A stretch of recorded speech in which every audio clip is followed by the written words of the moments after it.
शान्ताकारं भुजगशयनं पद्मनाभं सुरेशं विश्वाधारं गगनसदृशं मेघवर्णं शुभांगं लक्ष्मीकान्तं कमलनयनं योगिभिध्यानगम्यं वन्दे विष्णुं भवभयहरं सर्वलोकैकनाथं।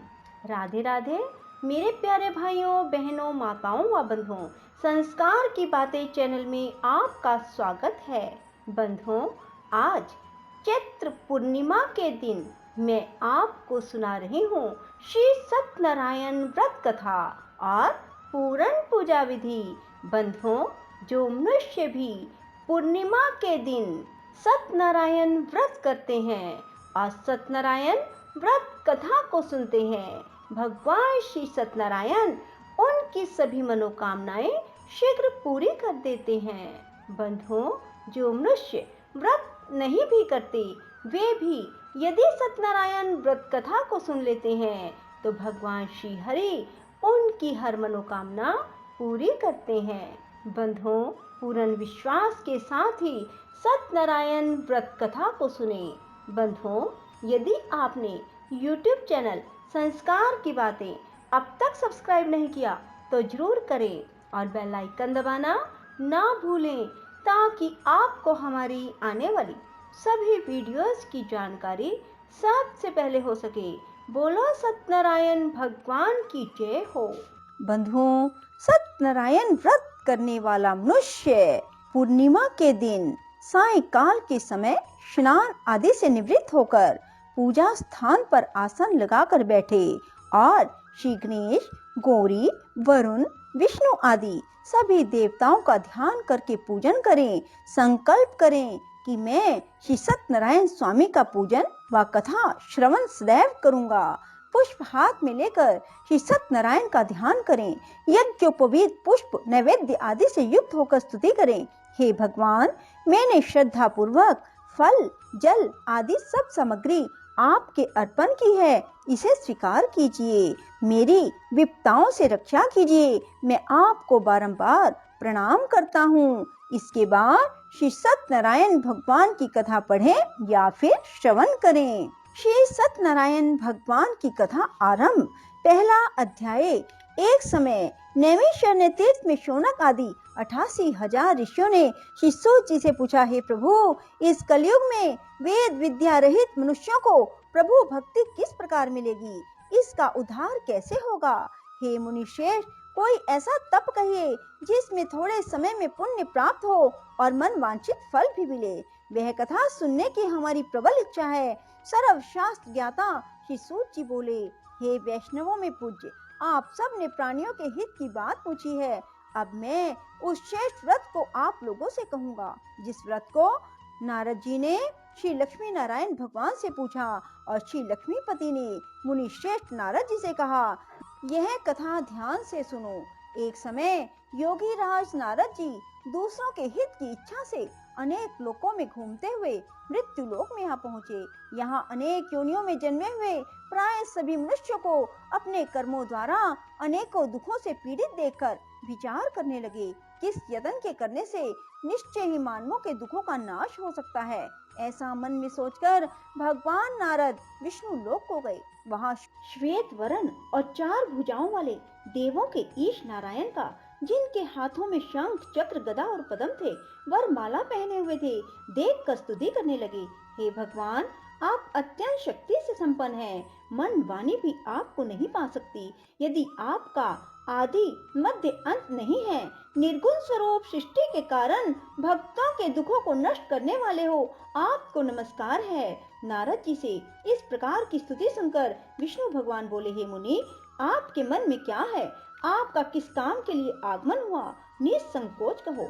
तब नारद मुनि बोले, मृत्यु लोक में सब मनुष्य जो अनेक योनियों में पैदा हुए हैं, अपने अपने कर्मों के द्वारा अनेक प्रकार के दुखों से दुखी हो रहे हैं। हे नाथ, मुझ पर दया रखते हो तो बताइए कि उन मनुष्यों के सब दुख थोड़े से ही प्रयत्न से कैसे दूर हो सकते हैं? श्री भगवान जी बोले, नारद, मनुष्यों की भलाई के लिए तुमने बहुत अच्छी बात पूछी है। जिस काम के करने से मनुष्य मोह से छूट जाता है, वह मैं कहता हूँ। सुनो, बहुत पुण्य देने वाला, स्वर्ग मृत्यु लोक दोनों में दुर्लभ यह उत्तम व्रत है। आज मैं प्रेम वश होकर तुमसे कहता हूँ, श्री सत्यनारायण भगवान का यह व्रत अच्छी तरह विधान पूर्वक संपन्न करके मनुष्य तुरंत ही यहाँ सुख भोग कर मरने पर मोक्ष को प्राप्त होता है। श्री भगवान के वचन सुनकर नारद मुनि बोले, उस व्रत का फल क्या है, क्या विधान है, किसने यह व्रत किया है, किस दिन यह व्रत करना चाहिए? हे भगवान, मुझसे विस्तार से कहो। भगवान बोले, दुख शोक आदि को दूर करने वाला यह व्रत सब स्थानों पर विजय प्राप्त करने वाला है। भक्ति और श्रद्धा के साथ किसी भी दिन मनुष्य श्री सत्यनारायण की शाम के समय ब्राह्मणों और बंधुओं के साथ धर्म परायण होकर पूजा करे। भक्ति भाव से नैवेद्य केले का फल, घी, दूध और गेहूं का चूरन सवाया लेवे। गेहूं के अभाव में साठी का चूरन, शक्कर अथवा गुड़ ले भक्ति भाव से भगवान को अर्पण करे। बंधु बांधवों सहित ब्राह्मणों को भोजन कराए, पश्चात स्वयं भोजन करे। रात्रि में नृत्य गीत आदि का आयोजन कर श्री सत्यनारायण भगवान का स्मरण करता हुआ समय व्यतीत करे। इस तरह व्रत करने पर मनुष्य की इच्छा निश्चय पूरी होती है। विशेषकर कली काल में मृत्यु लोक पर यही मोक्ष का सरल उपाय है। इति श्री सत्यनारायण व्रत कथा का प्रथम अध्याय संपूर्णम। ओम हरे राम राम राम हरे हरे, हरे कृष्ण कृष्ण कृष्ण हरे हरे। दूसरा अध्याय। सूत जी बोले, हे ऋषियों, जिसने पहले समय में इस व्रत को किया है उसका इतिहास कहता हूँ, ध्यान से सुनो।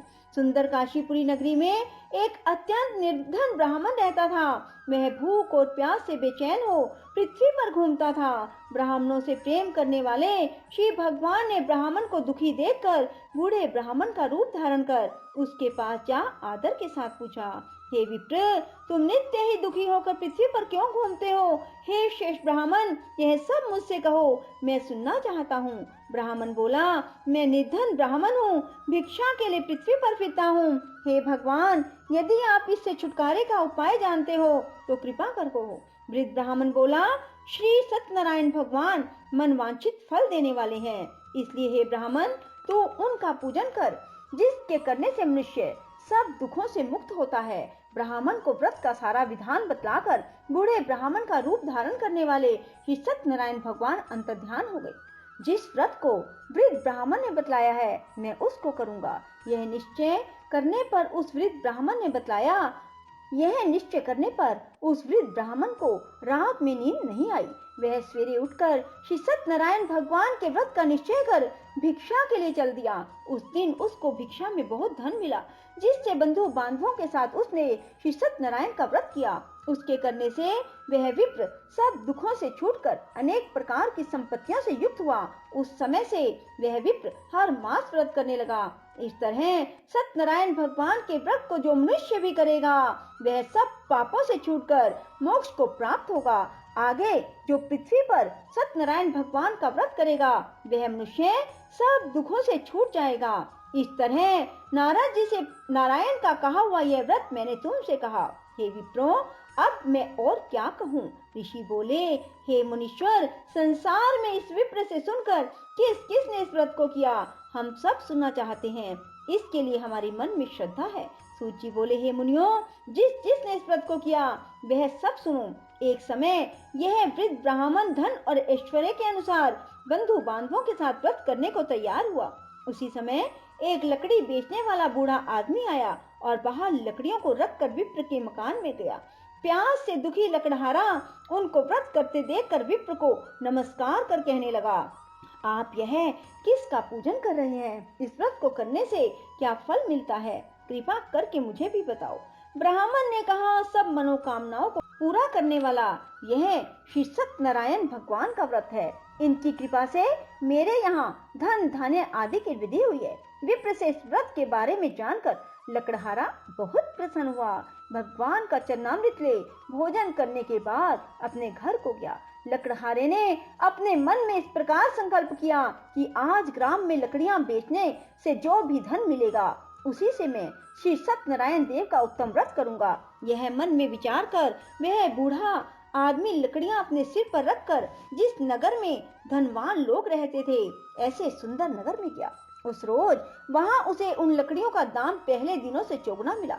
तब वह बूढ़ा लकड़हारा दाम ले अति प्रसन्न होकर पके केले की फली, शक्कर, घी, दुग्ध, दही और गेहूं का चूरन इत्यादि श्री सत्यनारायण भगवान के व्रत की कुल सामग्रियों को लेकर अपने घर गया। फिर उसने अपने भाइयों को बुलाकर विधि के साथ भगवान जी का पूजन और व्रत किया। उस व्रत के प्रभाव से वह बूढ़ा लकड़हारा धन पुत्र आदि से युक्त हुआ और संसार के सुख भोग कर बैकुंठ को चला गया। इति श्री सत्यनारायण व्रत कथा का द्वितीय अध्याय संपूर्णम। ओम हरे राम राम राम हरे हरे, हरे कृष्ण कृष्ण कृष्ण हरे हरे। तीसरा अध्याय। सूत जी बोले, हे श्रेष्ठ मुनियों, अब आगे की कथा कहता हूँ, सुनो। पहले समय में उल्का मुख नाम का एक बुद्धिमान राजा था। वह सत्य वक्ता और जितेंद्रिय था। प्रतिदिन देव स्थानों पर जाता, गरीबों को धन देकर उनके कष्ट दूर करता था। उसकी पत्नी कमल के समान मुख वाली सती साध्वी थी।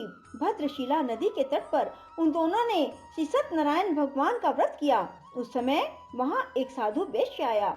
उसके पास व्यापार के लिए बहुत सा धन था।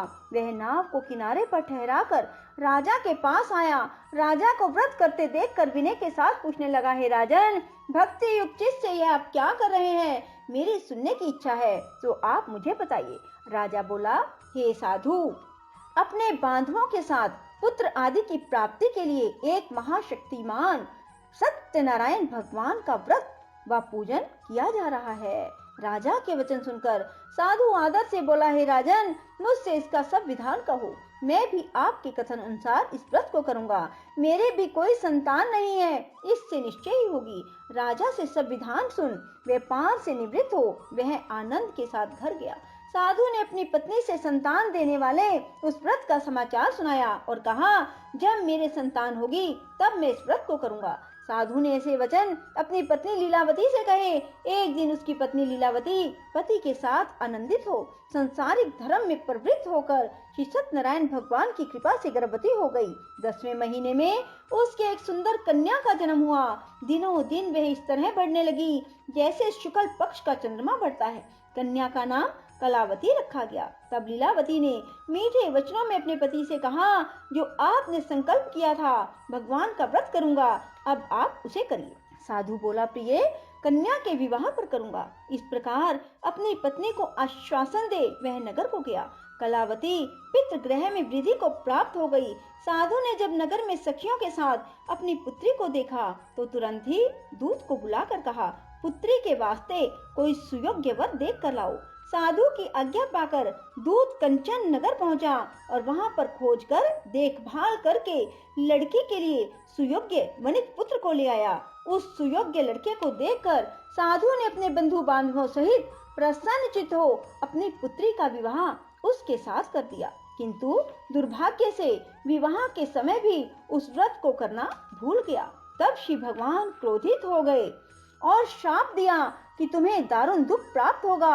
अपने कार्य में कुशल साधु बनिया जामाता सहित नावों को लेकर व्यापार करने के लिए समुद्र के समीप स्थित रतनसारपुर नगर में गया और वहां दोनों ससुर जमाई चंद्रकेतु राजा के उस नगर में व्यापार करने लगे। एक दिन भगवान सत्यनारायण की माया से प्रेरित कोई चोर राजा का धन चुरा कर भागा जा रहा था, किंतु राजा के दूतों को आता देखकर चोर ने घबराकर भागते हुए राजा के धन को वहीं नाव में चुपचाप रख दिया जहां वो ससुर जमाई ठहरे हुए थे। चोर भाग गए। जब दूतों ने उस साधु वैश्य के पास राजा के धन को रखा देखा तो दोनों को बांध कर ले गए और प्रसन्नता से दौड़ते हुए राजा के समीप जाकर बोले, यह दो चोर हम पकड़ कर लाए हैं, देख कर आज्ञा दे। तब राजा की आज्ञा से उनको कठिन कारावास में डाल दिया गया और उनका धन छीन लिया। सत्यनारायण भगवान के श्राप द्वारा उनकी पत्नी भी घर पर बहुत दुखी हुई। घर पर जो धन रखा था चोर चुरा कर ले गए। शारीरिक व मानसिक पीड़ा, भूख प्यास से अति दुखित हो अन्न की चिंता में कलावती एक ब्राह्मण के घर गई। वहां उसने सत्यनारायण भगवान का व्रत होते देखा। फिर कथा सुनी, प्रसाद ग्रहण कर रात को घर आई। माता ने कलावती से कहा, हे पुत्री, अब तक कहाँ रही? वह तेरे मन में क्या है? कलावती बोली, हे माता, मैंने एक ब्राह्मण के घर श्री सत्यनारायण भगवान का व्रत देखा। कन्या के वचन सुनकर लीलावती भगवान के पूजन की तैयारी करने लगी। लीलावती ने परिवार और बंधुओं सहित श्री सत्यनारायण भगवान का पूजन किया, वर मांगा कि मेरे पति और दामाद शीघ्र घर आ जाएं। साथ ही प्रार्थना की कि हम सब का अपराध क्षमा करो। सत्यनारायण भगवान उस व्रत से संतुष्ट हो गए और राजा चंद्रकेतु को स्वप्न में दर्शन देकर कहा, हे राजन, दोनों वैश्यों को प्रातः ही छोड़ दो और उनका सब धन जो तुमने ग्रहण किया है दे दो, नहीं तो मैं तेरा धन, राज्य, पुत्र आदि नष्ट कर दूंगा। राजा से ऐसे वचन कहकर भगवान अंतर्ध्यान हो गए। प्रातः काल राजा चंद्रकेतु ने सभा में अपना स्वप्न सुनाया। फिर दोनों वणिक पुत्रों को कैद से मुक्त कर सभा में बुलाया। दोनों ने आते ही राजा को नमस्कार किया। राजा मीठे वचनों से बोला, हे महानुभावों, भावीवश ऐसा कठिन दुख प्राप्त हुआ, अब तुम्हें कोई भय नहीं। ऐसा कहकर राजा ने उनको नए नए वस्त्र आभूषण पहनाए। उनका जितना धन लिया था उससे दुगना धन देकर आदर से विदा किया। दोनों वैश्य अपने घर को चल दिए। इति श्री सत्यनारायण व्रत कथा का तृतीय अध्याय संपूर्ण। ओम हरे राम राम राम हरे हरे, हरे कृष्ण कृष्ण कृष्ण हरे हरे। चौथा अध्याय। सूत जी बोले, वैश्य ने मंगलाचार करके यात्रा आरंभ की और अपने नगर को चला। उनके थोड़ी दूर निकलने पर दंडी वेशधारी श्री सत्यनारायण भगवान ने उनसे पूछा, हे साधु, तेरी नाव में क्या है? अभिमानी वणिक हंसता हुआ बोला, हे दंडी, आप क्यों पूछते हो? क्या धन लेने की इच्छा है? मेरी नाव में तो बेल और पत्ते भरे हैं। वैश्य का कठोर वचन सुनकर भगवान ने कहा, तुम्हारा वचन सत्य हो। दंडी ऐसा कहकर वहां से दूर चले गए। कुछ दूर जाकर समुद्र के किनारे बैठ गए। दंडी के जाने पर वैश्य ने नित्य क्रिया करने के बाद नाव को ऊंची उठी देखकर अचंभा किया। नाव में बेल पत्ते देखकर मूर्छित हो जमीन पर गिर पड़ा। फिर मूर्छा खुलने पर अत्यंत शोक प्रकट करने लगा। तब उसका दामाद बोला, आप शोक ना करें, यह दंडी का श्राप है, अतः उनकी शरण में चलना चाहिए, तभी हमारी मनोकामना पूरी होगी। दामाद के वचन सुन वह दंडी के पास पहुंचा और अत्यंत भक्ति भाव से नमस्कार करके बोला, मैंने जो आपसे असत्य वचन कहे थे उनको क्षमा करो। ऐसा कहकर महान शोकातुर हो रोने लगा। तब दंडी भगवान बोले, हे वणिक पुत्र, मेरी आज्ञा से बार बार तुम्हें दुख प्राप्त हुआ है, तू मेरी पूजा से विमुख हुआ। साधु बोला, हे भगवान, आपकी माया से ब्रह्मा आदि भी आपके रूप को नहीं जानते, तब मैं अज्ञानी कैसे जान सकता हूँ? आप प्रसन्न होइए, मैं समर्थ्य के अनुसार आपकी पूजा करूँगा, मेरी रक्षा करो। पहले के समान नौका में धन भर दो। उसके भक्ति भाव वचन सुनकर प्रसन्न हो उनकी इच्छा अनुसार वर देकर अंतर्ध्यान हो गए। तब उन्होंने नाव पर आकर देखा कि नाव धन से परिपूर्ण है। फिर वह भगवान सत्यनारायण का पूजन कर साथियों सहित अपने नगर को चला। जब अपने नगर के निकट पहुंचा तब दूत को घर भेजा। दूत ने साधु के घर जा उसकी स्त्री को नमस्कार कर कहा, साधु अपने दामाद सहित इस नगर के समीप आ गए। लीलावती और कलावती उस समय भगवान का पूजन कर रही थी। ऐसा वचन सुन साधु की स्त्री ने बड़े हर्ष के साथ सत्यदेव का पूजन कर पुत्री से कहा, मैं अपने पति के दर्शन को जाती हूँ, तू कार्य पूर्ण कर शीघ्र आ जाना। परंतु कलावती व्रत एवं प्रसाद छोड़कर पति के पास चली गई। प्रसाद की अवज्ञा के कारण सत्यदेव रुष्ट हो गए। उसके पति को नाव सहित पानी में डुबो दिया। कलावती अपने पति को ना देखकर रोती हुई जमीन पर गिर गई। इस तरह नौका को डूबा हुआ और कन्या को रोता देख साधु दुखित हो बोला, हे प्रभु, मुझसे या मेरे परिवार से जो भूल हुई है उसे क्षमा करो।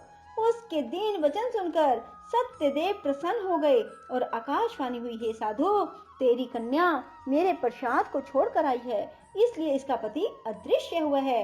यदि वह घर जाकर प्रसाद खाकर लौटे तो उसे पति अवश्य मिलेगा। ऐसी आकाशवाणी सुनकर कलावती ने घर पहुंचकर प्रसाद खाया, फिर आकर पति के दर्शन किए। इसके बाद साधु ने बंधु बांधवों सहित सत्यदेव का विधि पूर्वक पूजन किया। इस लोक का सुख भोग कर अंत में स्वर्ग लोक को गया। इति श्री सत्यनारायण व्रत कथा का चतुर्थ अध्याय संपूर्ण। ओम हरे राम राम राम हरे हरे, हरे कृष्ण कृष्ण कृष्ण हरे हरे।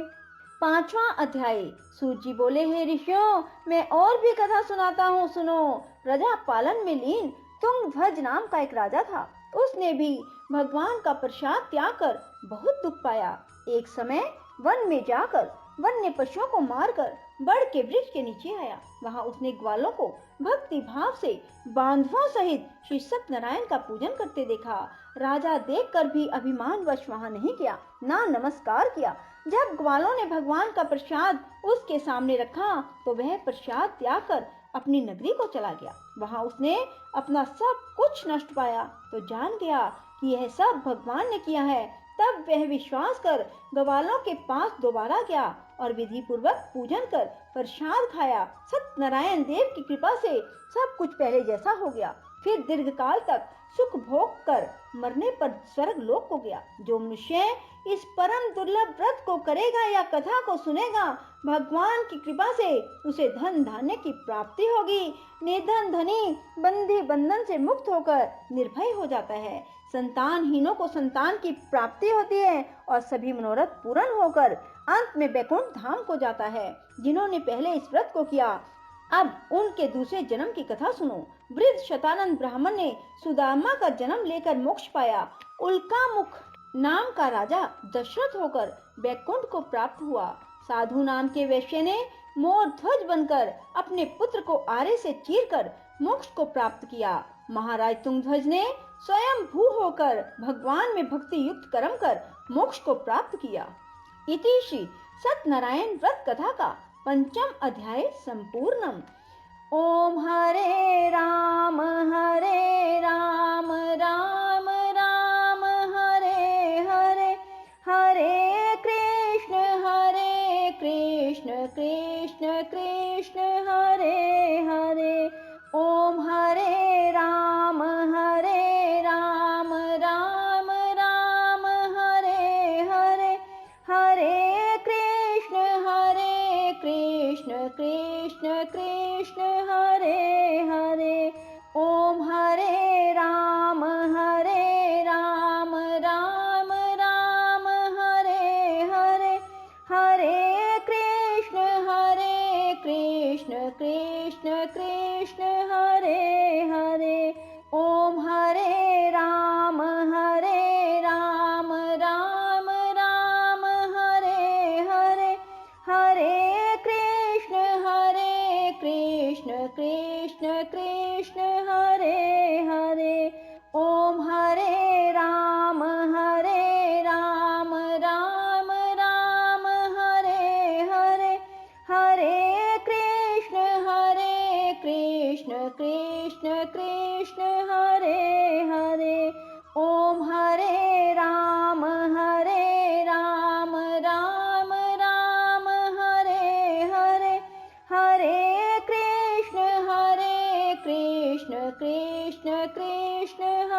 कृष्ण हरे हरे, ओम हरे राम राम राम हरे हरे, हरे कृष्ण कृष्ण कृष्ण हरे हरे। राधे राधे, जय श्री कृष्ण। बंधुओं, यदि आपको हमारी वीडियो पसंद आए तो इसे लाइक करें और शेयर भी जरूर करें। धन्यवाद।